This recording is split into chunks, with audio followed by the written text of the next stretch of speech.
Bom dia a todos, com a graça de Deus. Vamos abrir a nossa Bíblia no livro dos Salmos, capítulo 121.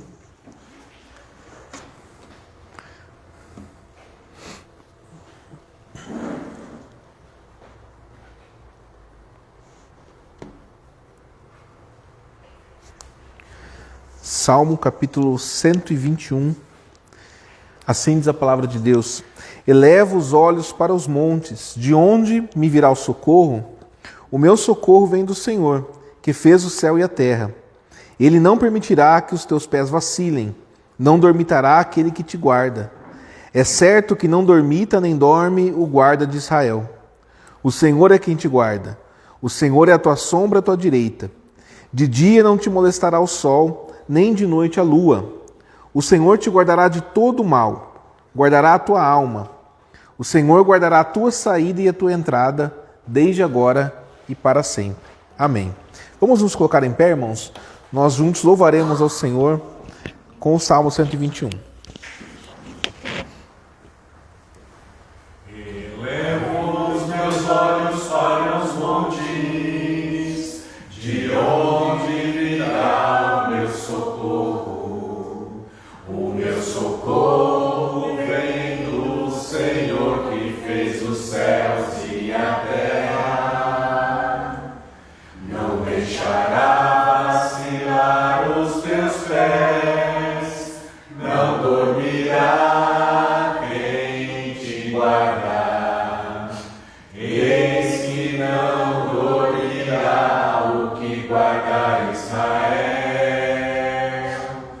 O Senhor é quem te guarda, o Senhor é tua sombra à tua direita. O sol não te molestará de dia, nem a lua de noite. O Senhor te guardará de todo mal, Ele guardará a tua alma. O Senhor guardará a tua entrada e a tua saída, desde agora e para sempre.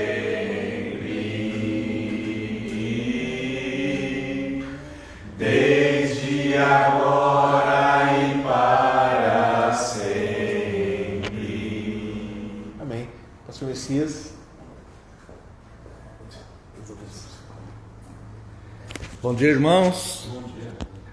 Convido a amada congregação para buscarmos ao nosso Deus uma oração de invocação, a fim de prestarmos um culto a Ele, um culto verdadeiro. Vamos orar nesse momento. Pai eterno, bendito e santo, Deus Pai, Filho e Espírito Santo, Senhor altaneiro, excelso, Deus sublime, Senhor Deus todo-poderoso, a Ti rendemos graças, o único Deus vivo, Deus triuno, eterno, soberano. A Ti, Deus, nós cultuamos, louvamos, adoramos, homenageamos e desejamos, Deus, meditar nos Seus grandes feitos, contemplar Sua grandeza, beleza e santidade, Deus. Nós precisamos, ó Deus, do Senhor, ó Pai. E reconhecemos que o Senhor tem direito sobre toda a terra, sobre todo o universo, sobre tudo que criaste, Deus, com Suas mãos amorosas, com Sua palavra poderosa. E por isso, Deus, nós rogamos a Ti o Teu auxílio, nos ensine a cultuá-lo como o Senhor deseja, como o Senhor exige na Tua santa palavra. Que nós possamos aprender do Senhor como fazer isso, Deus. Nós não queremos cultuar de forma contrária ao que o Senhor pede na Tua santa palavra. Por isso precisamos do Teu auxílio e da Tua ajuda. Reconhecemos, Deus, entretanto, que somos pecadores, que somos falhos. E por isso, Deus, nós nos abominamos, nos detestamos, porque sabemos que somos pecadores. E lhe pedimos sinceras desculpas, Deus. Pedimos, Deus, com todo respeito e reverência, a bênção do Teu perdão. Neste momento, Deus, desejamos ser contados como aqueles que te adoram em espírito e em verdade. E esta pequena comunidade cristã, ó Deus, prepara agora um culto a Ti, um culto onde só o Senhor será homenageado, louvado, glorificado e adorado. Nos unimos a todo o Seu povo, Deus, que o adora em espírito e em verdade. Muito obrigado pela Sua graça e amor. No nome santo e poderoso de Jesus Cristo é que oramos. Amém, Senhor. Amada Igreja do Senhor Jesus Cristo, onde está o nosso socorro? O nosso socorro está em o nome do Senhor, Criador dos céus e da terra. Graça a vós outros e paz da parte de Deus, nosso Pai, e do Senhor Jesus Cristo. Os amados irmãos podem assentar-se. Convido a amada Igreja para a leitura, primeira carta de João.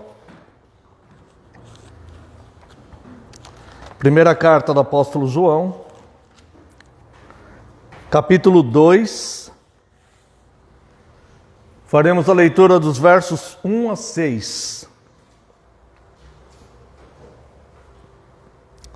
Filhinhos meus, estas coisas vos escrevo para que não pequeis. Se todavia alguém pecar, temos advogado junto ao Pai, Jesus Cristo, o justo. E Ele é a propiciação pelos nossos pecados, e não somente pelos nossos próprios, mas ainda pelos do mundo inteiro. Ora, sabemos que o temos conhecido por isto, se guardamos os seus mandamentos. Aquele que diz, eu o conheço, e não guarda os seus mandamentos, é mentiroso, e nele não está a verdade. Aquele, entretanto, que guarda a sua palavra, nele verdadeiramente tem sido aperfeiçoado o amor de Deus. Nisto sabemos que estamos nele. Aquele que diz que permanece nele, esse também deve andar assim como ele andou. Obviamente, amados irmãos, este é um texto chamado agora para um momento de confissão de pecados. A primeira orientação que nós vemos aqui, orientação apostólica do apóstolo João, é não pecar. E ele diz com todo amor fraterno, com todo carinho, ele diz, filhinhos meus, estas coisas vos escrevo para que não pequeis. Um dos melhores conselhos é o conselho que vem do amor. É o conselho que vem do amor desinteressado. É o conselho que não quer exigir nada em troca. Mas é o conselho daquele que sabe que está falando aquilo para o bem. E faz isso em amor. Então João ele fala, filhinhos meus, não pequeis. Não pequeis. Obviamente, o apóstolo João sabia que o ser humano ele tem a tendência ao erro e ao pecado. Mas mesmo assim ele diz, como apóstolo, com autoridade apostólica, ele diz, não pequeis. O que entendemos disso? Entendemos que a nossa prática de vida é não pecar. O nosso objetivo, o nosso alvo, a nossa postura é viver sem pecar. E isso é que nós devemos fazer. Isso que deve estar movendo os nossos pensamentos, nossa ação, nossas atitudes, né? O desejo ardente de termos uma vida separada do mal, separada do pecado, separada do erro. Obviamente, em algum momento da vida, nós vamos nos entristecer com nós mesmos, porque ainda estamos vivendo neste mundo contaminado pelo mal, contaminado pelo pecado. Então João ele prossegue e ele diz, se todavia alguém pecar, temos advogado junto ao Pai, Jesus Cristo, o justo. Ou seja, nós temos um advogado que vai reivindicar por nós, que vai defender a nossa causa, que vai, falando com palavras mais acessíveis para nós, né? Que vai mostrar ao Pai que somos justificados. Que vai dizer assim para o Pai, este pecado que ele cometeu já foi pago. Eu mesmo paguei esse pecado. Então é por isso é necessário nós estarmos em Cristo e evitarmos de pecar. Fazer isso por amor e por gratidão. Mas quando pecarmos, nós devemos sim nos entristecer totalmente, tristeza mesmo. e dizer e buscar o perdão de Deus. Mas devemos também reconhecer que somos perdoados de fato. Essa também é doutrina cristã. A culpa, ela corrói o ser humano. Ela destrói o ser humano. Ela destrói a alegria, ela destrói a confiança. Ela faz o ser humano ficar prostrado emocionalmente. A culpa, ela destrói. Portanto, é muito necessário entendermos como uma doutrina legitimamente cristã que o nosso Deus ele é tão poderoso a ponto de perdoar os nossos pecados. Obviamente, aquele que ama a Deus, o texto vai continuar. Aquele que ama a Deus é o que guarda os seus mandamentos. Obviamente, nós não vamos nos apegar neste amor e nesta segurança bíblica que Deus nos perdoa para desenvolvermos uma vida de pecados. Não. Porque o texto aqui ele continua. Ele é propiciação pelos nossos pecados, mas não somente pelos nossos próprios, mas ainda pelo mundo inteiro. O Evangelho, ele é universal. Não só os nossos pecados, não só esta igreja é certa, não só nós, o nosso grupo é certo, não. O mundo inteiro, qualquer pessoa do mundo inteiro, qualquer comunidade do mundo inteiro, se submeter a esta mesma palavra, o efeito será o mesmo. A ação de Deus será a mesma. Qualquer pessoa no mundo inteiro. A propiciação é para todo aquele que nele crer e se submeta, seja onde estiver no mundo, seja de qual etnia for, qualquer comunidade cristã. Se a pessoa se submeter a sã doutrina, ela será aceita. Como Deus falou para Caim, mesmo sabendo que Caim cometeria aquele mal. Deus falou, se fizeres o bem, não é certo que sereis aceito? Deus falou isso. E da mesma forma, o apóstolo João ele fala, é a propiciação dos pecados não só nossos, nós não somos sectários, não só a gente, mas do mundo inteiro. Qualquer pessoa que se submeta a essas realidades bíblicas, a essa sã doutrina, essa pessoa vai obter o mesmo efeito da ação de Deus. E ele continua o texto dizendo, ora, sabemos que o temos conhecido por isto. Isso aqui ele está nos ensinando. Se guardamos os seus mandamentos. Então, obviamente, não é a comunidade que você congrega, a comunidade cristã que você pertence, não é o seu julgamento pessoal, se você se acha uma pessoa boa ou uma pessoa má. Não é isso que vai definir se nós de fato amamos a Deus e se nós de fato estamos nos submetendo aos ensinos apostólicos que compõem o corpo doutrinário da igreja. Mas sim, se nós guardamos os seus mandamentos. Então é por isso que no verso 1 ele diz, filhinhos meus, essas coisas vos escrevo para que não pequeis. Ou seja, aquele que ama de fato é o que guarda os mandamentos. Infelizmente nós temos uma realidade hoje no mundo de uma igreja que nem sequer lembra dos mandamentos de Deus.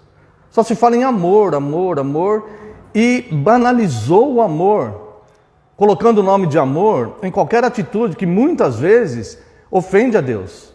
E os homens chamam de amor aquilo. Então, não é por este fator que nós fazemos a avaliação, mas sim pela orientação apostólica. E ele diz, sabemos que o amamos se guardamos os seus mandamentos. Obviamente, voltamos ao verso 1 e o 2. Obviamente nós sabemos que nós não vamos conseguir guardar na íntegra os mandamentos, sabemos disso. Mas o nosso coração, o nosso desejo, nosso alvo, nosso objetivo de vida deve ser guardar os mandamentos. E é por isso que nós devemos lembrar quais são os mandamentos, né? Aquele que diz, eu o conheço e não guarda os seus mandamentos, veja que palavra duríssima, irmãos, mas verdadeira. Aqui é palavra de vida. É uma palavra que visa chocar aquele que está no erro sem perceber que está no erro. Então é necessário um choque para que a pessoa pense, né? O sábio é aquele que aceita a correção. O sábio não é um soberbo que não quer ser corrigido. O sábio é aquele que aceita a correção. Então o apóstolo Paulo, ele diz aqui, olha só. Aquele que diz eu conheço e não guarda os seus mandamentos é mentiroso e nele não está a verdade. Aquele, entretanto, que guarda a sua palavra, nele verdadeiramente tem sido aperfeiçoado o amor de Deus. Nisto sabemos que estamos nele. Então, irmãos, as pessoas perguntam, mas será que eu sou cristão? Mas será que eu estou na fé? Mas será? A própria resposta está nas Escrituras. E quando nós identificamos que nós estamos em falha em alguma coisa, então compete a nós submetermos-nos à correção de Deus. Porque Deus corrige aqueles que Ele ama. A pessoa que passa sem a correção, ela pode até prosperar, mas ela vai terminar os seus dias em pecado, no erro, sem a correção. E obviamente haverá uma consequência disso. Verso 5. Aquele, entretanto, que guarda a sua palavra, nele verdadeiramente tem sido aperfeiçoado o amor de Deus. Nisto sabemos que estamos nele. Aquele que diz que permanece nele, este deve também andar assim como ele andou. O que vem aqui no verso 6 é uma religião moral e verdadeira. É uma fé moral e verdadeira. E não uma fé de palavras, de línguas. Ah, eu estou nele, eu estou em Cristo. Não. Aquele que está nele deve andar como ele andou. E é por isso que Jesus diz, pelos frutos os conhecereis. Então, nós devemos produzir frutos de arrependimento, frutos de santificação, frutos de obediência, frutos de devoção à verdade, a todo o conjunto de verdade que a palavra de Deus nos ensina. Portanto, irmãos, aqui diz: filhinhos meus, essas coisas vos escrevo para que não pequeis. Se todavia alguém pecar, temos advogado junto ao Pai, Jesus Cristo o justo. Isso aqui nos traz consolo e conforto, porque ao confessarmos os nossos pecados, baseado no arrependimento legítimo, é certo que Ele nos perdoará e não haverá mais culpa em nós. Seremos vistos por Deus como o próprio Cristo, mesmo nós sendo tão pecadores, porque seremos justificados por Ele. É Ele que pagou o nosso pecado ali na cruz. Por isso a necessidade de estarmos em Cristo. Então, para que a culpa não nos corrompa, não nos consuma, nós devemos ter a confiança nessa doutrina, que se confessarmos os nossos pecados, Ele é fiel e justo para nos perdoar os pecados e nos purificar de toda a injustiça. Então seremos purificados diante de Deus. Assim podemos andar como Ele andou. Então eu convido a amada congregação para uma oração de confissão. Os irmãos orarão em voz silenciosa, estarei orando em voz audível. Oremos uma oração de confissão. Pai eterno e santo, glorificado seja o teu nome. Venha o teu reino. Nós pedimos, Deus, as tuas bênçãos sobre as nossas vidas. E a principal bênção, Deus, que pedimos após a nossa conversão, após a graça ter nos alcançado pelo favor do Senhor, pelo favor de Cristo na cruz, é a bênção do teu perdão. Por isso, Deus, nós queremos ser justificados pelo Senhor. E lhe pedimos, Deus, sinceras desculpas, porque reconhecemos, Deus, que falhamos, que quebramos seus mandamentos. Por isso, Pai, nós nos compungimos agora, Deus. Nós nos quebrantamos diante do Senhor e apelamos pelas tuas muitas misericórdias ao único que tem poder de perdoar pecados, que é o Senhor. Através do sangue remidor de Cristo, o sangue puro que nos justifica, lhe pedimos, Deus, perdoa os nossos pecados e nos purifique de toda injustiça. Apelamos a Cristo, nosso advogado, junto ao Senhor. No nome santo e poderoso de Jesus é que oramos. Amém e muito obrigado, Senhor. Quero convidar a amada congregação para louvarmos a Deus com o hino 344 do Salmos e Hinos. Esse momento também é oportuno para aqueles que estiverem ofertando. Hino 344 do Salmos e Hinos. Fala Minha alma, ó Cristo, fala-me com amor, serena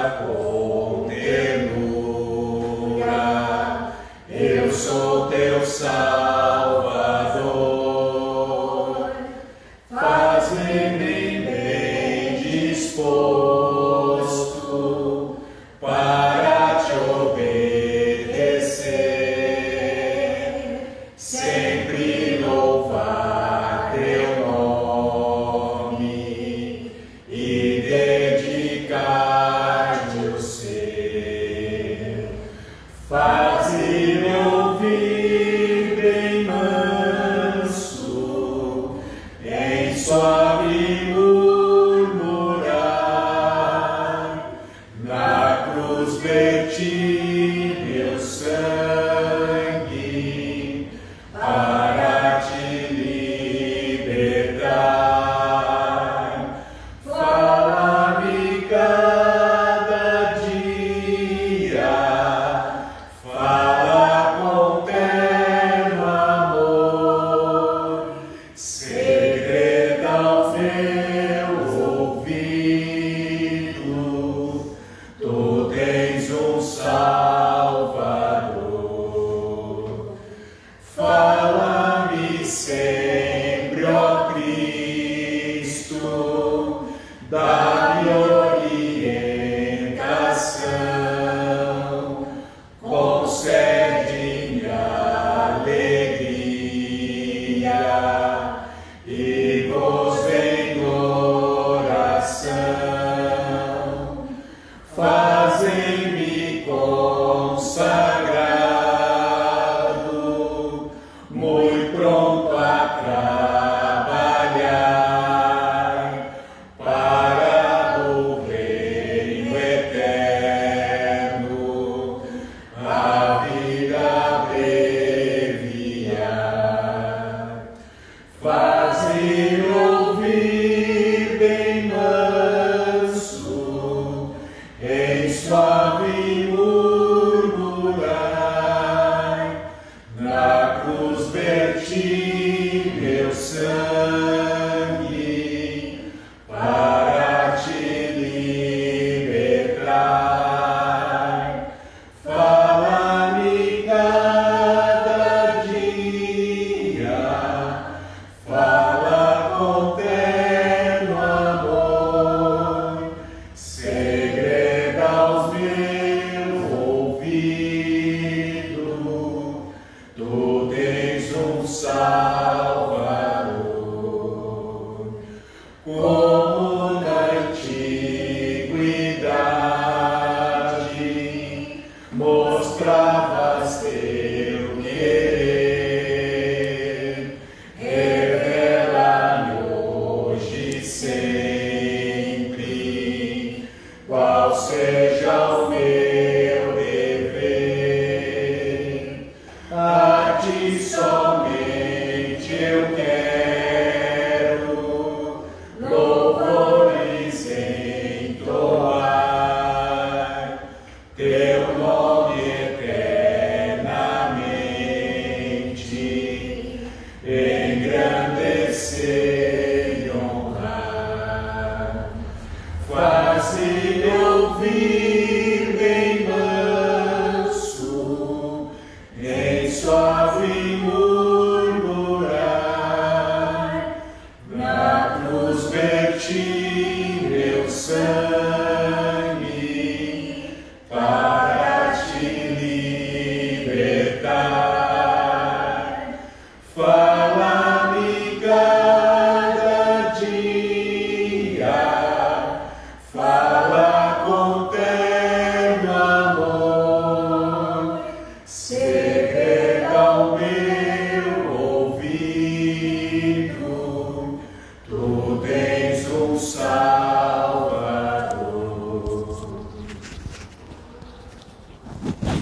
Convido a amada congregação para professarmos a nossa fé através do credo apostólico.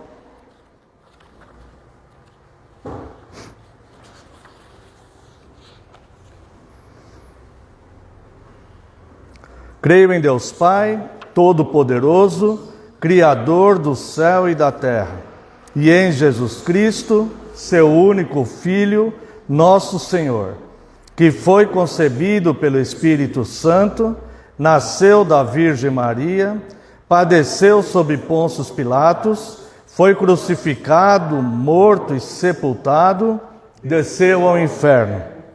No terceiro dia ressurgiu dos mortos, subiu ao céu e está sentado à direita de Deus Pai Todo-Poderoso, de onde há de vir a julgar os vivos e os mortos. Creio no Espírito Santo, na Santa Igreja Universal de Cristo, na comunhão dos santos, na remissão dos pecados, na ressurreição do corpo e na vida eterna. Amém. Convido a amada congregação para louvarmos a Deus com o Salmo 125C.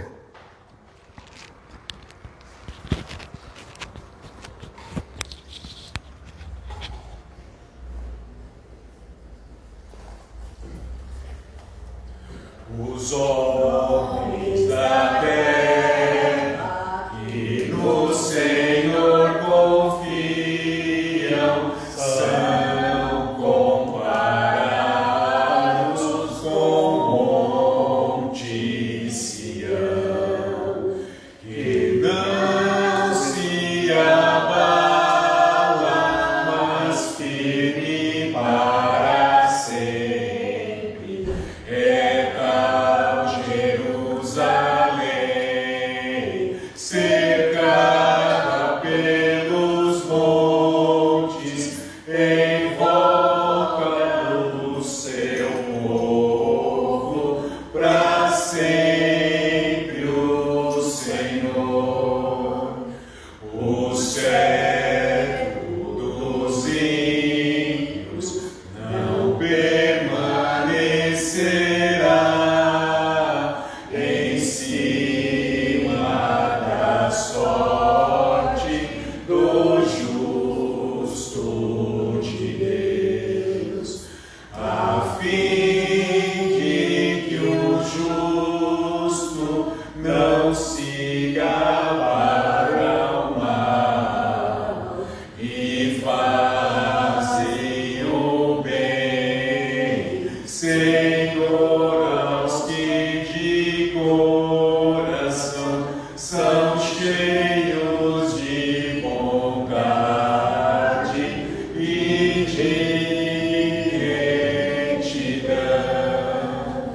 E quanto àqueles que sempre se desviam, seguindo caminhos e sendas do mal, terão sua sorte igual aos malfeitores, pois juntamente são levados por Javé, que paz sobre Israel, paz sobre Israel.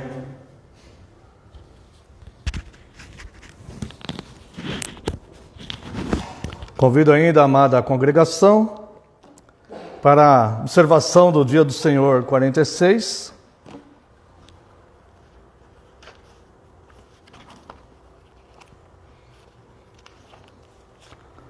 A partir de domingo passado, começamos a analisar a oração que o Senhor Jesus nos ensinou, conhecida como oração do Pai Nosso. Hoje nós vamos analisar a primeira frase desta oração. Perguntas 120 e 121. Pergunta 120. Por que Cristo ordenou nos dirigir a Deus como o Pai Nosso? Resposta. Para despertar em nós, logo no início da nossa oração, aquela reverência filial e confiante em Deus, que deve ser básica a nossa oração. Deus, por meio de Cristo, tornou-se o nosso Pai. E se os nossos pais não nos negam as coisas terrenas, muito menos Ele nos negará aquilo que lhe pedirmos por fé. Pergunta 121. por que se acrescentou que estás nos céus? Resposta: porque essas palavras nos ensinam a não pensar na majestade de Deus de modo terreno, e a esperar do seu poder infinito tudo aquilo que necessitamos para o nosso corpo e para a nossa alma. Analisamos aqui, amados irmãos, algumas observações. Orar é reverenciar, adorar, invocar a Deus, pedir a sua presença em nossa vida e na nossa situação. O ato de orar, ele é o ato que nos leva a nos aproximar de Deus e, como meio de graça, ele aumenta a nossa fé em Deus. Por que ele aumenta a nossa fé em Deus? Porque nós vamos, todas as nossas demandas, todos os nossos pedidos, todas as nossas inquietações, todas as nossas inseguranças, assim como a ansiedade e tantos outros elementos que assolam o ser humano, nós depositamos aos pés dele, sempre com respeito e com reverência. Como o apóstolo Pedro diz, lancemos sobre Deus a nossa ansiedade, porque Ele tem cuidado de nós. Quando Ele tem cuidado, não se refere a tem cuidado porque Ele esteve cuidando de nós, algo passado, não é isso. Porque Ele tem cuidado é no sentido dele ter preocupação conosco, dele ter atenção, dele ter um amor suficiente ao ponto de cuidar de nós. Ele manifesta ter cuidados conosco. É isso que o apóstolo Pedro está falando. Também usamos o termo Pai Nosso que está nos céus. Jesus nos ensinou essa invocação. Nós podemos usar outras, mas não é bom inventarmos outras formas. Irmãos, o que a Igreja de Cristo não pode perder de reverência ou de referência é que a Bíblia é a nossa regra de fé e prática. E não a nossa imaginação, o nosso pensamento, as nossas decisões. Então tudo que vamos fazer deve ser moldado pelas Escrituras. Cristo nos ensina esta invocação ao iniciarmos a oração. Lembra domingo passado quando nós vimos? Cristo ele ensina esta oração quando um dos seus discípulos lhe pede: Senhor, ensina-nos a orar assim como João ensinou os seus discípulos, se referindo a João Batista. E Jesus então ensinou esta oração. E a invocação que ele faz é Pai Nosso que estás nos céus. Podemos usar uma outra invocação? Podemos. Não tem problema, não existe uma proibição bíblica com isso. Mas não é bom que nós nos desviemos muito do que a Bíblia nos ensina com relação à oração. Nós não devemos nos desviar de nada que a Bíblia nos ensina. Mas a forma com que nós vamos invocar, ela também deve ser próxima dentro do sentido que Cristo está dando aqui. Então, por isso que é necessário nós entendermos por que esta invocação, né? Pai Nosso que estás nos céus. Quando nós dizemos aqui, está nos céus, reconhece Deus como um Pai celestial e não um Pai humano. O Pai Nosso que estás nos céus é aquele que alimenta as aves, que alimenta os animais no campo, que dá a ordem para a corça dar a luz. É isso que a Bíblia nos ensina. Esse Deus que rege o universo. Ele não é apenas um Pai humano. Ele não é um Pai humano que é limitado, que tem muitas vezes vontade de agraciar o seu filho, mas muitas vezes não pode. Ou então, que se engana achando que determinada coisa vai ser boa para o filho e aquilo acaba sendo mal. Não, o Pai Nosso que estás nos céus, esse fato de estar nos céus, significa que ele não é um Pai humano, mas ele é um Pai provedor, onisciente, onipotente, onipresente. Um Deus que tem cuidado de nós, um Deus que alimenta as aves, que veste os lírios do campo e que nos considera mais valiosos do que as aves, valemos mais do que as aves, é isso que Cristo diz, mais do que os lírios do campo. Então essa reverência ela não pode ser perdida, tá? A base da oração deve ser, portanto, respeito e confiança. Pai nosso que estás nos céus. respeito de um filho para com o pai e o reconhecimento de quem é este pai, que não é um pai humano, mas é um pai em que todo mundo deve adoração, respeito e louvor a ele. Aqui, irmãos, há o cumprimento do 5º e do 3º mandamento. O 3º mandamento, porque nós não vamos invocar o nome de Deus em vão, mas nós vamos invocar o nome de Deus, entendendo o que significa essa invocação, quem Ele é, onde Ele está e como vamos fazer. Por isso nós não quebramos o 3º mandamento nas nossas orações. E também não quebramos o 5º mandamento, porque honramos a Deus e o buscamos com todo respeito e reverência. Nós buscamos os benefícios de Deus, os favores de Deus, com respeito e reverência, mesmo se a resposta dele for negativa para conosco.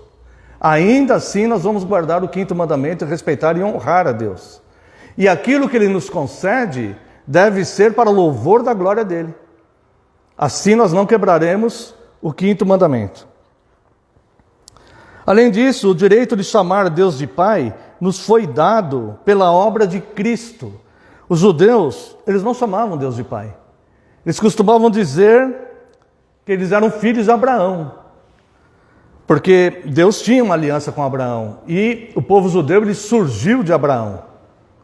Agora, o direito de chamar Deus de Pai nos foi dado em Cristo, pela obra de Cristo. Eu quero convidar os amados irmãos para a leitura aqui do Evangelho de João, capítulo 1.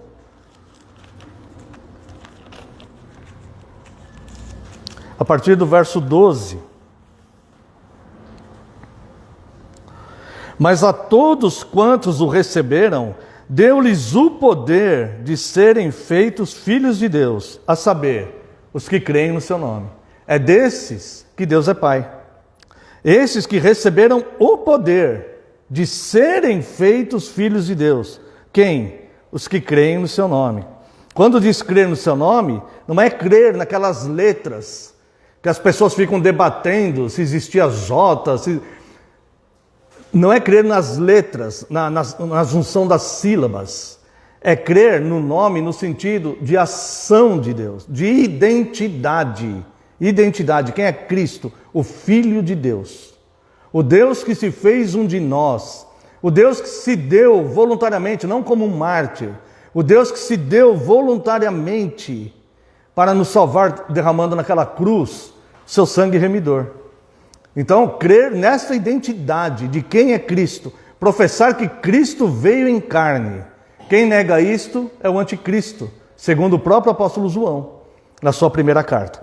Então nós vemos aqui, quem são estes que creram no seu nome? Verso 13, os quais não nasceram do sangue, nem da vontade da carne, nem da vontade do homem, mas nasceram de Deus. Veja que existe uma separação de pessoas aqui. Quem são esses que receberam o poder, foi-lhes doado o poder de ser feitos filhos de Deus? Os que creem no seu nome, os quais não nasceram do sangue, nem da vontade da carne, nem da vontade do homem, mas de Deus.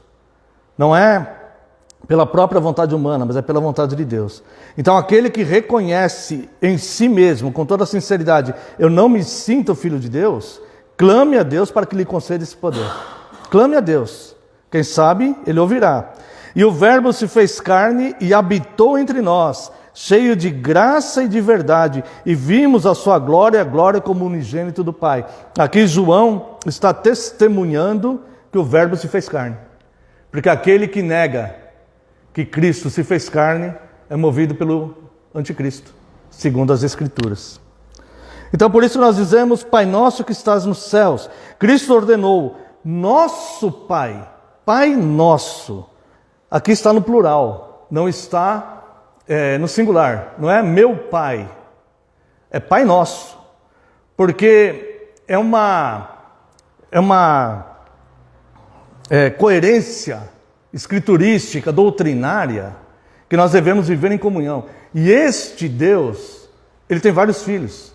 E Ele reúne seus filhos na sua casa, onde esses filhos se ajuntam em santa comunhão para cultuarem, para o adorarem, para prestarem homenagens, para ouvir falar dos seus grandes feitos, para o glorificarem, para cantarem salmos de louvores a Ele.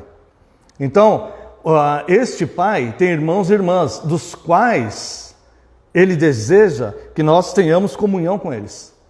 Porque somos membros uns dos outros. Então, quando nós oramos a Deus, nós não oramos a um Deus individual, que é um Deus nosso, individual. Ele é o único Deus vivo, mas Ele tem seus filhos no mundo inteiro, assim como tem aqueles que já estão na glória. Então, Cristo ordenou o nosso Pai por causa da comunhão com outros filhos de Deus. E, finalmente, que estás no céu representa a grandeza de Deus, que não é apenas um Pai terreno, mas um Deus gracioso e misericordioso. Então nós devemos confiar totalmente que este Deus não é humano. Eu vou usar uma expressão aqui que pode chocar muitas pessoas, mas nós devemos desumanizar Deus e parar de comparar Deus com o ser humano. Deus é o criador da humanidade. Ele criou o ser humano. Ele é ser supremo e soberano. E o ser humano deve adorá-lo e não considerá-lo como um dos seus iguais. Por isso, irmãos, nós não chamamos Deus de você, nós não usamos essas expressões, porque essas expressões, elas não têm reverência, elas não têm respeito para com Deus. Nós guardamos o 5º mandamento, honrando também a Deus, que é o Pai nosso, que estás nos céus. Então, quero convidar a amada congregação ainda para a leitura. Passemos para o nosso sermão. Leitura de Gênesis, capítulo 49.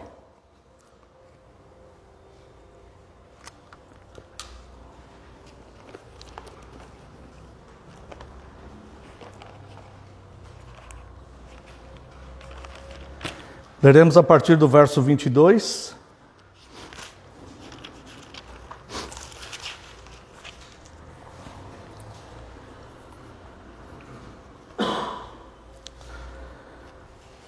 Livro dos Gênesis, capítulo 29, a partir do verso 22. José é um ramo frutífero junto à fonte. Seus galhos se estendem sobre o muro. Os flecheiros lhe dão amargura, atiram contra ele e o aborrecem. O seu arco, porém, permanece firme, e os seus braços são feitos ativos pelas mãos do poderoso de Jacó. Sim, pelo pastor e pela pedra de Israel, pelo Deus de teu pai, o qual te ajudará, e pelo Todo-Poderoso, o qual te abençoará, com bênçãos dos altos céus, com bênçãos das profundezas, com bênçãos dos seios e da madre. As bênçãos de teu pai excederão as bênçãos de meus pais, até o cimo dos montes eternos. Estejam elas sobre a cabeça de José e sobre o alto da cabeça do que foi distinguido entre os irmãos, seus irmãos. Vamos fazer uma breve oração. Pai excelso, altaneiro, Senhor soberano, Pai de amor, reto, justo, bom, Deus misericordioso, Senhor de toda a glória, Pai das luzes, seja louvado e engrandecido o teu nome. Neste momento de culto, Deus, estamos agora diante da tua majestade, diante da tua santa palavra. E necessitamos, Deus, ser instruídos, precisamos ser instruídos, Deus, pela tua santa palavra. Palavra que nos cura, que nos dá direção, que traz luz ao nosso caminho.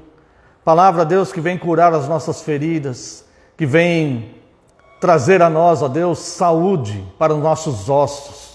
Palavra que penetra, Deus, a junção de osso e medula, alma e espírito. Nós te louvamos, Deus. E neste momento, mais uma vez, pedindo perdão pelas nossas falhas e pecados, nós rogamos o teu auxílio e lhe pedimos pelo teu favor, que teu Santo Espírito ilumine esta palavra revelada aos nossos corações. Pai, no seu santo nome, pelo teu favor e graça, eu lhe peço que neste momento, Senhor, eu diminua e só prevaleça a tua palavra, porque a tua palavra é a verdade. Oramos no nome santo e sagrado de Jesus Cristo, seu Filho amado. Amém, Senhor.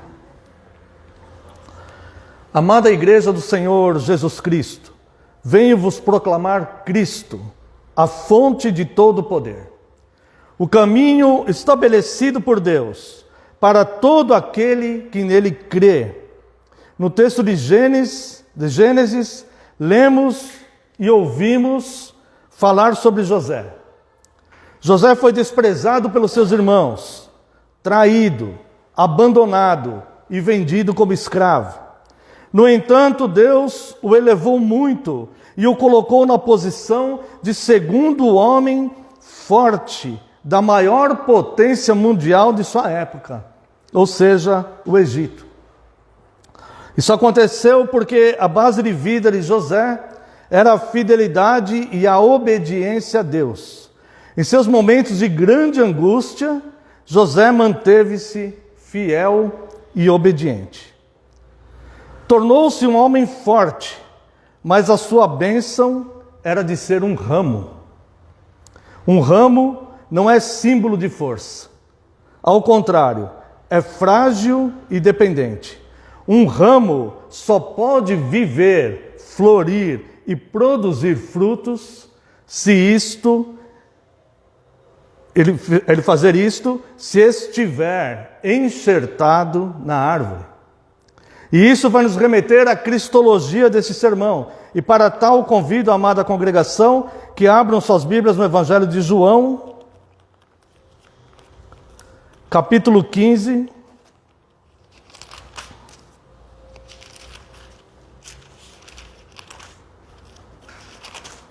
Leremos a partir do verso 1 até o verso 6.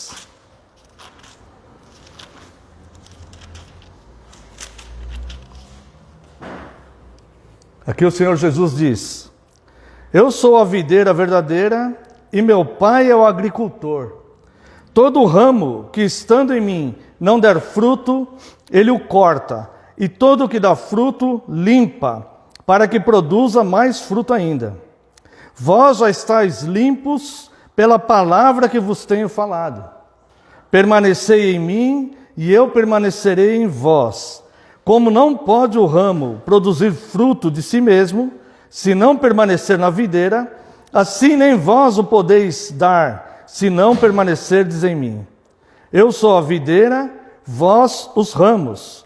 Quem permanece em mim e eu nele, esse dá muito fruto, porque sem mim nada podeis fazer. E se alguém não permanecer em mim, será lançado fora, à semelhança do ramo, e secará. E o apanham, lançam no fogo e o queimam. Quando Jacó, ele deu esta bênção a José, não foi uma bênção, ele estava abençoando seus filhos todos. E cada um com uma bênção diferente. Essas bênçãos que Jacó ministrou sobre seus filhos, eram bênçãos proféticas.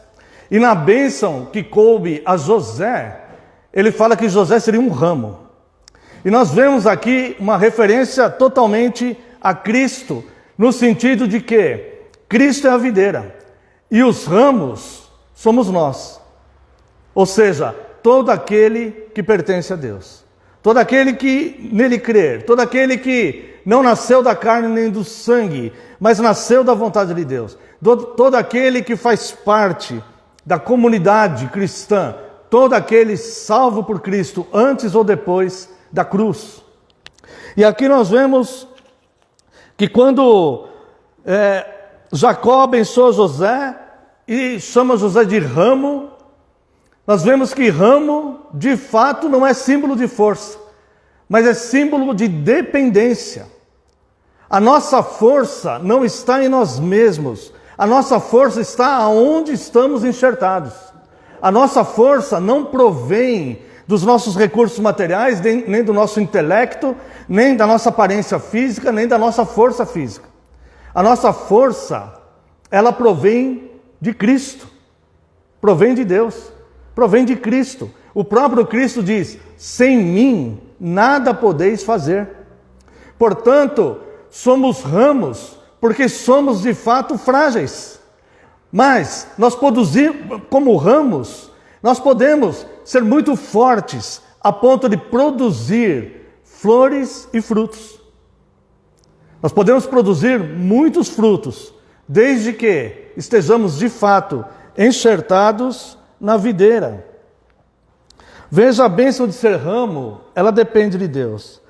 Agora, veja aqui no texto que nós lemos aqui de João 15, de 1 a 6, há 3 tipos de ramos aqui. Existe aqui dentro 3 tipos de ramo. O primeiro, os ramos que não produzem. Todo ramo que estando em mim, veja, estando em mim. Isto aqui causa angústia. Isto aqui causa inquietação. Até os principais teólogos da história da igreja. Existem pessoas que se relacionaram com Cristo, se relacionaram com a sua igreja. A igreja representa Cristo. Cristo se põe no lugar da igreja. Nem todo aquele que se relaciona com a igreja é de fato salvo. Mas esteve em Cristo de certa forma. Esteve no corpo de Cristo. Quando Paulo, no caminho de Damasco, estava indo para buscar irmãos e irmãs da igreja, para levar eles presos, e Cristo dá aquela visão, e todos sabemos, Cristo diz para ele, antes de trocar o nome dele, ainda era Saulo, né? Saulo, Saulo, por que me persegues? Isso aqui tem uma profundidade teológica fundamental na fé cristã. Ele nos diz assim, por que persegue meus discípulos? Por que persegues a minha igreja? Por que persegues os meus eleitos? Por que persegues aqueles pelos quais eu morri por eles? Não é isso que Cristo fala. Embora sejamos tudo isso. Mas o que Cristo diz é, por que me persegues? Então existem pessoas que se relacionam com Cristo através da igreja que é o corpo de Cristo. Nós somos membros de Cristo e membros uns dos outros. Isso não quer dizer o fato da pessoa estar se relacionando com Cristo, que está em Cristo de certa forma, porque ela está no corpo visível, mas ela pode não estar no corpo espiritual, ela pode não ser um eleito de Deus. E ela está ali, de certa forma, em Cristo, ou seja, na igreja de Cristo. E aqui quando Cristo diz, ele está se referindo a um tipo de ramo, que é possível, que existe, que está por aí, que esteve aí ao longo da história, que sempre existiu, o ramo que está nele, mas não produz. Porque sem ele nada podemos fazer. Está se relacionando com ele. Como eu disse, ele chama a sua igreja, ele chama o seu corpo dele mesmo. Como ele falou para Paulo, por que me persegues? Se a pessoa está se relacionando com a igreja, está se relacionando com Cristo. A igreja representa Cristo nessa terra. E aqui diz o seguinte, todo ramo que estando em mim não der frutos, ele o corta. Então está aqui o primeiro tipo de ramo que nós podemos ver. Nem todo ramo vai produzir fruto. No entanto, não deixa de ser ramo. Ou seja, mesmo aquele que está se relacionando com a igreja de Cristo, até mesmo com más intenções, ainda assim ele é um simples ramo. Ele não tem força própria. Porque aquele que é o manancial da vida, aquele que é o dono da vida, em uma ordem, a palavra diz sobre o anticristo, que será destruído pelo sopro da boca de Cristo. Então, com uma ordem de Cristo, quando Cristo dá suas ordens, a sua palavra corre veloz na terra. Salmo 147, verso 15. Mesmo que a pessoa esteja envolvida com Cristo, sem dar frutos, muitas vezes perturbando a igreja, muitas vezes causando dor, angústia, muitas vezes causando injustiça, ainda assim não passa de um ramo. Não passa de um ramo. Portanto, não os temais. Não passa de um ramo diante de Deus. E a palavra de Deus diz aqui que todo ramo que estando em mim não der fruto, ele o corta. E aqui vai falar do segundo ramo. O segundo tipo de ramo. E todo que dá fruto, limpa para que produza mais ainda. Este segundo tipo de ramo é aquele que produz fruto, mas precisa ser disciplinado. não é aquele que genuinamente produz frutos, que está enxertado na videira e naturalmente vai produzindo frutos. Não. É aquele que ele está enxertado na videira, mas ele tem que ser limpo constantemente, ele tem que ser disciplinado, ele tem que passar por um processo de purificação para que ele consiga produzir frutos. E aí ele começa a produzir fruto e daqui a pouco ele tem que ser limpo de novo. É o ramo que é inconstante. Ele está em Cristo, mas ele não é aquele ramo muito convicto, muito firme. Ele produz fruto. Não é que não produz, ele produz. Mas ele tem que passar por um processo de disciplina, de purificação, de limpeza, para que ele continue produzindo fruto. E isto é misericórdia de Deus com este ramo.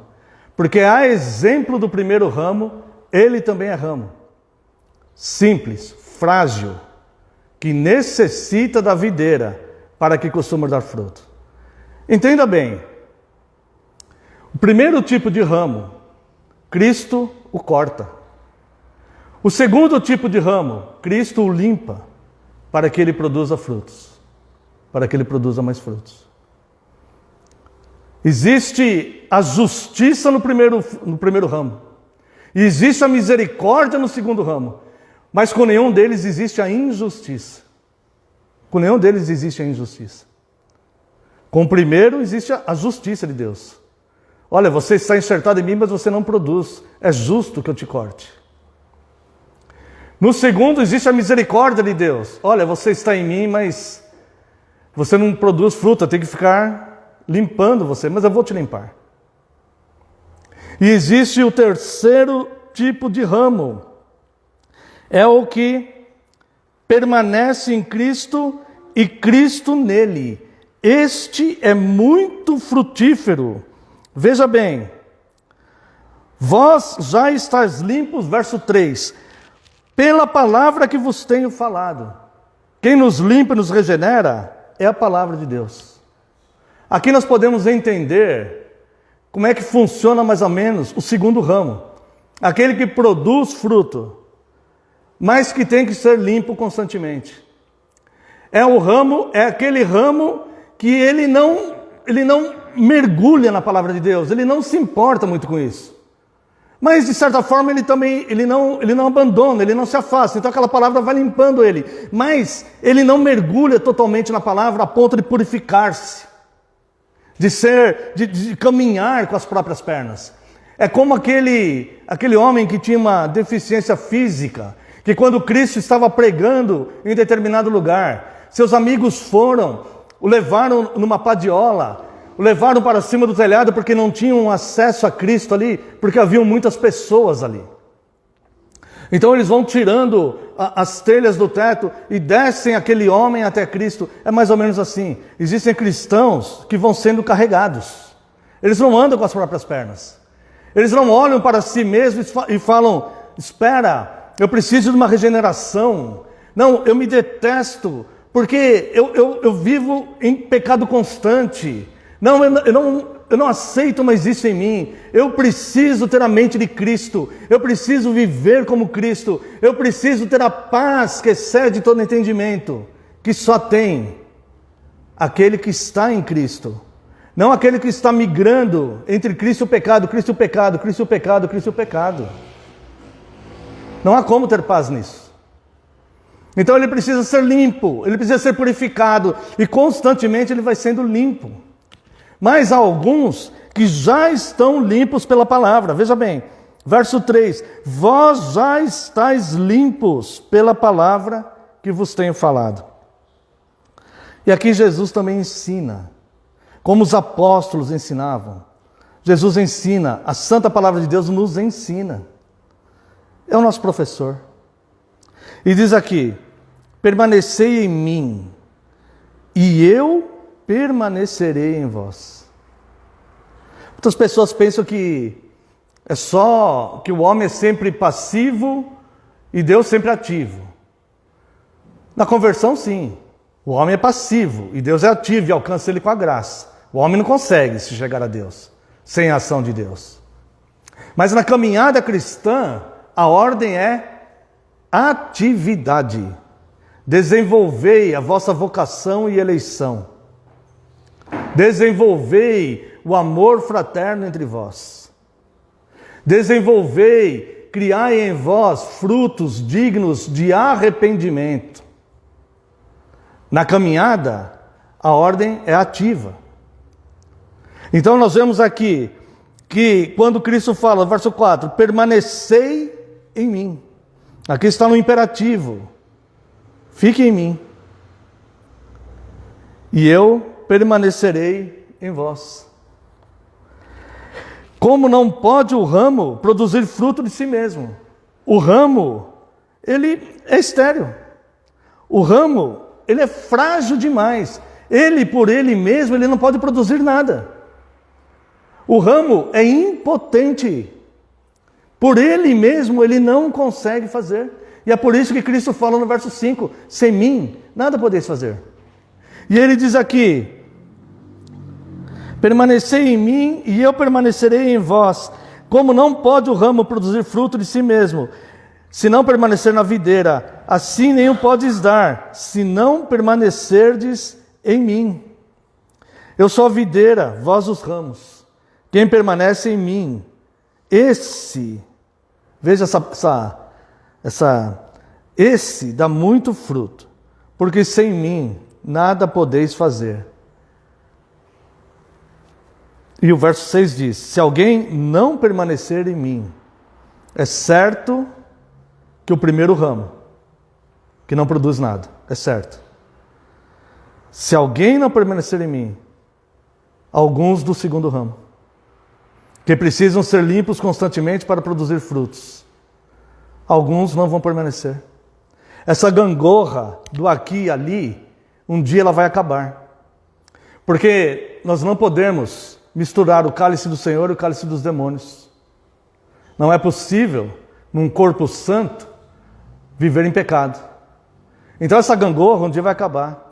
Esse um pé aqui, um pé ali, ele tem data marcada no livro da vida, no livro dos vivos. No livro dos vivos.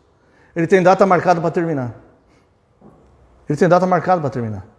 Jó capítulo 14, verso 5 diz, os dias dos homens são todos contados, e do dia determinado não passará. Então essa gangorra do Deus e sem Deus, santo e não santo, aqui e ali, igreja fervorosamente, e deixa a igreja para lá porque hoje eu quero ficar fazendo outras coisas. Essa gangorra, essa inconstância, um dia vai acabar.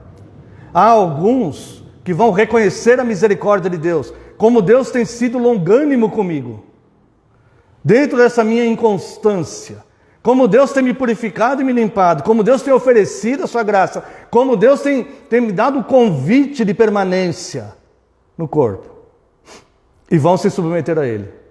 É tudo, Senhor, é tudo. Não é meio termo, eu quero tudo.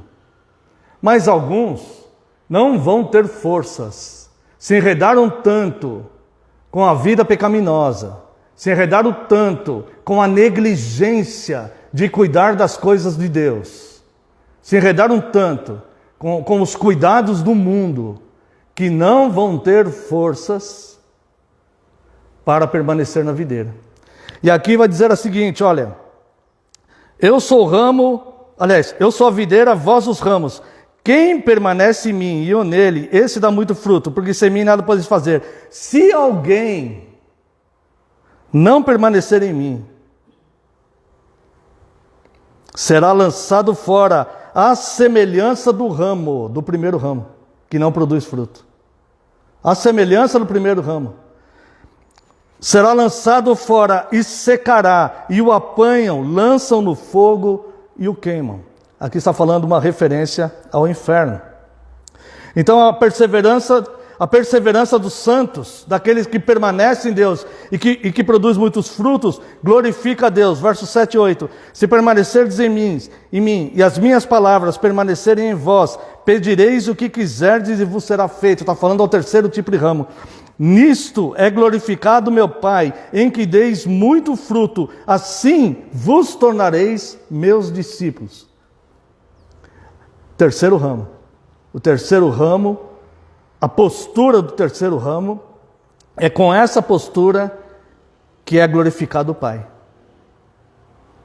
É com essa postura do terceiro ramo.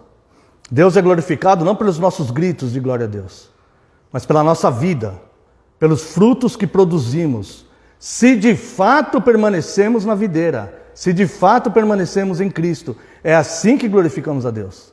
Você pode passar a tua vida inteira gritando até perder a voz. Você pode gritar glória a Deus a vida inteira. O apóstolo Paulo expulsou uma mulher que gritava glória a Deus, expulsou demônio de uma mulher que gritava glória a Deus. Glória a Deus, esses são servos do Deus Altíssimo. Glória a Deus, esses são servos do Deus Altíssimo. No segundo ou terceiro dia que aquela mulher acompanhava ele expulsou esse demônio daquela mulher. Então, você pode estar registrado no livro dos Atos dos Apóstolos. Então, você pode glorificar a Deus com gritos, tua vida inteira. Mas Deus será glorificado de fato pela tua postura, pelos frutos que você produz. É simples assim. É só evangelho, só. E a nossa regra de fé. Como permanecer nesse amor? Mais uma vez a misericórdia de Deus, que nos ensina todas as coisas. Como o Pai me amou, verso 9, também eu vos amei, permanecei no meu amor. Se guardardes os meus mandamentos, permanecereis no meu amor, assim como também eu tenho guardado os mandamentos do meu Pai, e no seu amor permaneço. Você percebe que, como o Pai me amou, eu vos amei, permanecei no meu amor. Parece insensatez fugir desse amor. Vede com que grande amor Deus vos amou, a ponto de entregar o seu próprio Filho por nós, por vós. Parece insensatez não permanecer nesse amor. Mas aí, como que eu permaneço nesse amor? Ele vai ensinar aqui no verso 10. E aí, o que parece insensatez negar no verso 9, parece que vai precisar de muita força para cumprir no verso 10. Se guardardes os meus mandamentos, permanecereis no meu amor. Eu sou apenas um ramo. Eu não tenho força para isso. Eu sou um simples ramo. E é por isso que eu preciso estar na videira, porque sem ele eu nada posso fazer. Então, se a pessoa se vê numa situação dessa, olha, eu sou como o primeiro tipo de ramo. Eu não produzo nada para Deus. Vai ser cortado um dia. Então clame agora. Aprenda agora. Enquanto há tempo. Enquanto seu pulso está batendo aí. Enquanto seu coração está bombeando sangue. Enquanto sua mente ainda consegue, seu intelecto funciona. Enquanto você ainda tem energia para servir a Deus. Não entregue seus dias a algo vão, temporal e passageiro. Não troque os valores. Você está ouvindo, está sendo proclamado a você o Evangelho de Cristo. Se guardardes os meus mandamentos, permanecereis no meu amor. O fruto, o ramo, não pode fazer isso por si só. Ele tem que estar enxertado na videira. Então lembre-se, são 3 tipos de ramo aqui. O primeiro será lançado fora, porque não produz fruto. O segundo, se ele não permanecer na videira, vai chegar um dia que ele não vai ser mais limpo para produzir mais. Ele também será lançado fora, e o apanham e o queimarão. Se alguém não permanecer em mim, este será lançado fora. E o terceiro é aquele que observa, que sabe a sua miséria espiritual, reconhece a sua fraqueza. Senhor, eu não sou rocha, eu não sou uma videira, eu sou um ramo. Eu não tenho raiz. Eu preciso de um tronco, de um caule que tenha uma raiz que me alimente, para que eu possa produzir fruto. Eu de mim mesmo, se eu ficar fora da videira, serei queimado como palha. Então há que ter isso. E por fim, irmãos, para nós terminarmos o nosso sermão, a bênção que Jacó deu para José é se tornar o terceiro ramo. Como nós vimos que de fato ele se tornou o terceiro ramo. Um homem que, se você olhar, se tornou o segundo homem mais forte do Egito. Mas era um ramo. A bênção que o pai deu para ele era de ser um ramo e não de ser uma rocha. Não de ser autossuficiente, mas de ser dependente. Dependente de Deus. Essa foi a bênção que Jacó deu para ele. Bem-aventurados aqueles que são dependentes de Deus, cuja mente e coração não há soberba. Aquele que sabe que ele não é autossuficiente. Como é feliz essa pessoa. Aquele que, a exemplo daquele publicano, que só batia no peito, não ousava nem olhar para cima, só batia no peito e falava: "Sê propício a mim, Senhor, tem misericórdia de mim, Senhor, que sou pecador." Aquele que sabe que só vai conseguir produzir frutos se estiver enxertado em Cristo, porque sem Cristo nada podeis fazer. E eu quero terminar voltando lá em Gênesis, capítulo 49.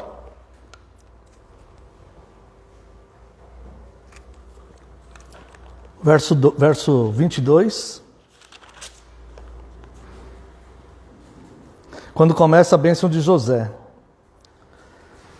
José é um ramo frutífero. José é um ramo frutífero junto à fonte. Seus galhos se estendem sobre o muro. Então, ramo frutífero porque está junto à fonte. A palavra de Deus é a fonte. A revelação que hidrata a nossa alma. Não precisa abrir não, mas eu vou ler. João capítulo 4. Não vou ler não, só vou comentar. É quando o poço de Jacó, Jesus pede água para aquela mulher samaritana e a mulher começa a conversar com Jesus e Jesus fala para ela: "Quem beber desta água vai ter sede de novo. Agora, quem beber da água viva que eu der, este jamais terei sede." Então é o ramo que está enxertado junto a esta fonte da água da vida de Cristo. Tá? Seus galhos se estendem sobre o muro, verso 22. Seus galhos se estendem sobre o muro. O muro é o próprio Deus que nos cerca com proteção e sustento. Seus galhos jamais cederão nem cairão.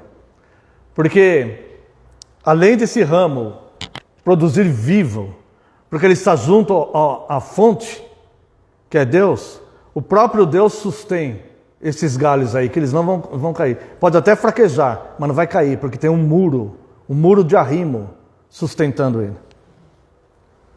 O seu arco permanece firme, verso 24.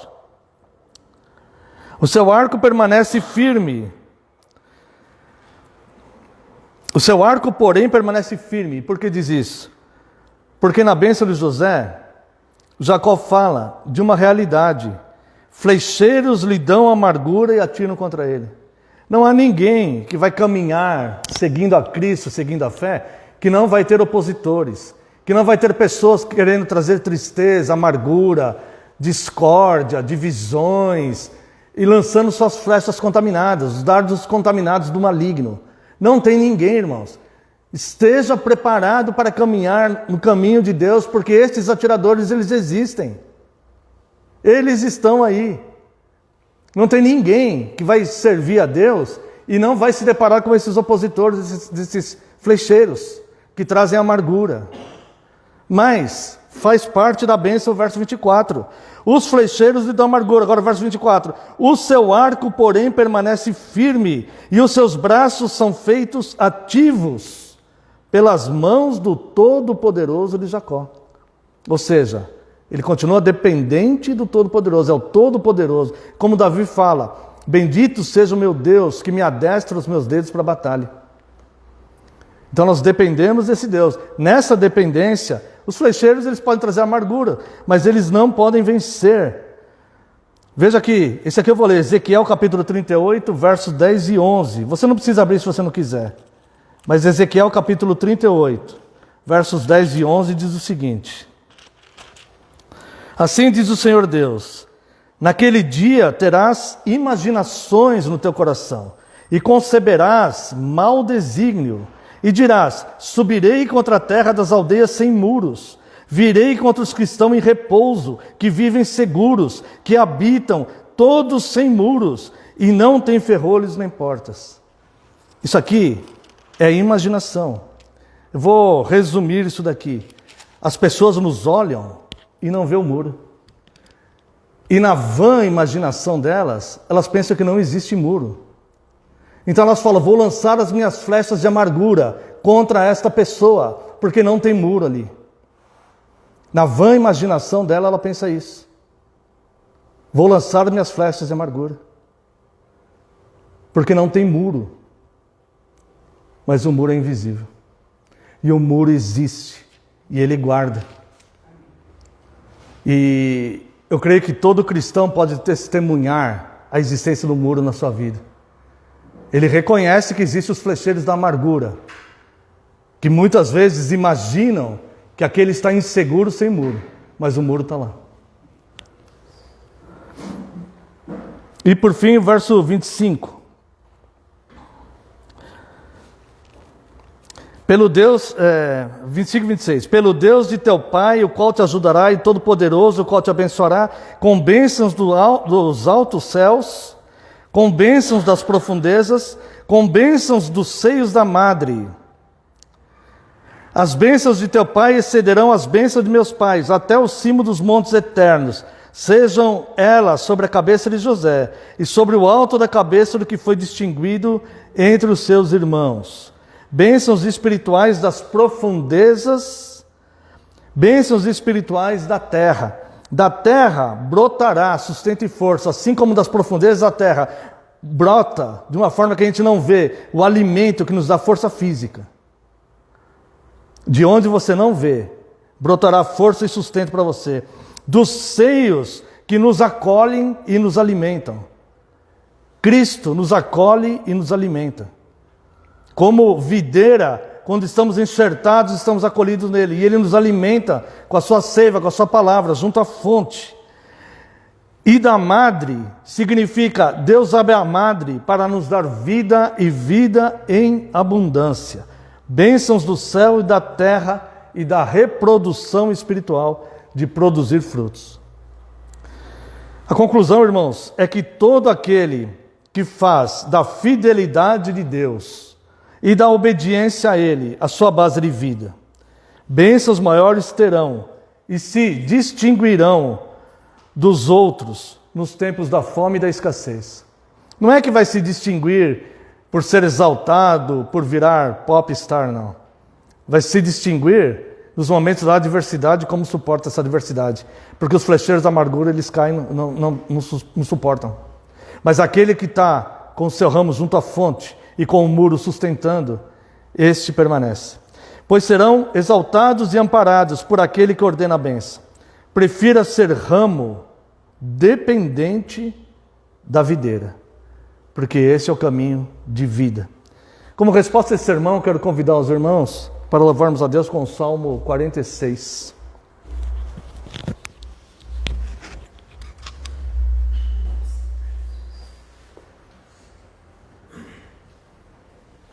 Refúgio e fortaleza é Deus, presente em socorrer nas horas de tribulação. Não temos que temer, ainda que a terra toda venha transtornar, ou que os montes se abalem no seio do mar, ainda que as águas venham a tumultuar, também os montes estremeçam com fúria total. Uniu a cidade do Senhor, vem alegrar o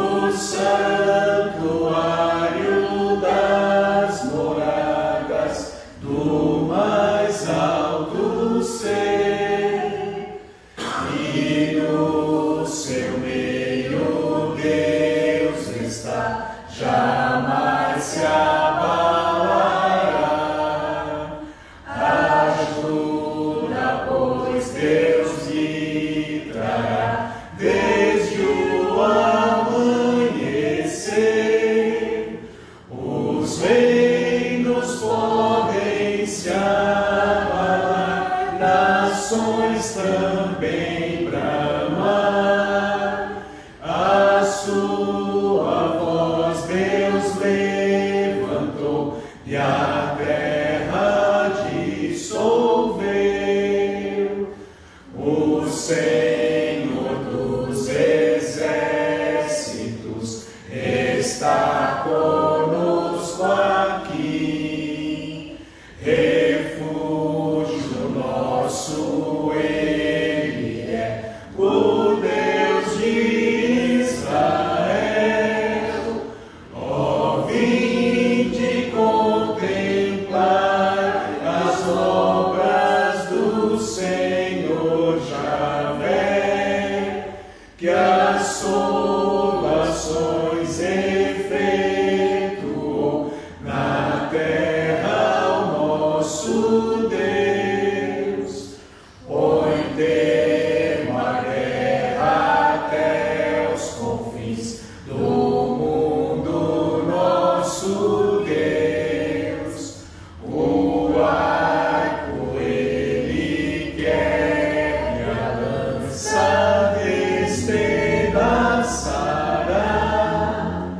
Os carros todos Deus fará no fogo incendiar. Põe termo à guerra até os confins do mundo, nosso Deus. Aquietai-vos e sabei que eu sou o vosso Deus. Sou exaltado entre as nações, na terra grande eu sou. O Senhor dos exércitos está conosco aqui. Refúgio nosso Ele é, o Deus de Israel. Convido a amada congregação, aqueles que puderem, se coloquem em pé. Vamos a uma oração de encerramento. Após a oração, a bênção, e então o culto estará encerrado. Depois da bênção, eu peço que os irmãos permaneçam, tem alguns avisos. Oremos. Pai excelso e santo, te glorificamos, Deus. Te agradecemos por Cristo, Deus, pela tua providência, pelos dons excelentes do teu Santo Espírito, pela vida que o Senhor nos concede, pelo grande privilégio de começarmos a semana, Deus, cultuando ao Senhor. Muito obrigado por esta santa comunhão. Pedimos que o Senhor abençoe aqueles que não vieram, onde quer que estejam, que o Senhor os guarde, os abençoe e os proteja. Despeça-nos em segurança, Deus. Nós pedimos a tua proteção, porque somos ramo e precisamos do Senhor, precisamos da videira, da fonte de águas e do muro invisível que nos sustente, Senhor. Por isso, Pai, lhe pedimos que o Senhor nos despeça em segurança. Dê um domingo de paz e tranquilidade na presença dos nossos familiares, Senhor. Permita que possamos vencer essa semana. Se for da tua graça, Deus, que possamos nos reunir muitas vezes em torno do seu nome. Segundo a sua vontade, Deus, cure os que estão enfermos no nosso meio, estenda a mão aos tentados, traga paz aos aflitos. Abençoe-nos, Deus, permita que possamos ser ramos permanentes no Senhor. Abençoe o nosso país, Senhor, as autoridades, Senhor, que use, Deus, leis e decisões das autoridades para beneficiar o teu povo, Senhor. Abençoe todo o seu povo espalhado em toda a face da terra e traga paz a Jerusalém. Oramos no nome santo e sagrado de Jesus Cristo, seu Filho amado. Amém, Senhor. Receba a bênção, irmãos. Que a graça do nosso Senhor Jesus Cristo, o amor do Deus Pai e a comunhão e as consolações do Espírito Santo sejam sobre vós, agora e para todos sempre. Amém e amém. Os irmãos podem sentar-se. Temos apenas alguns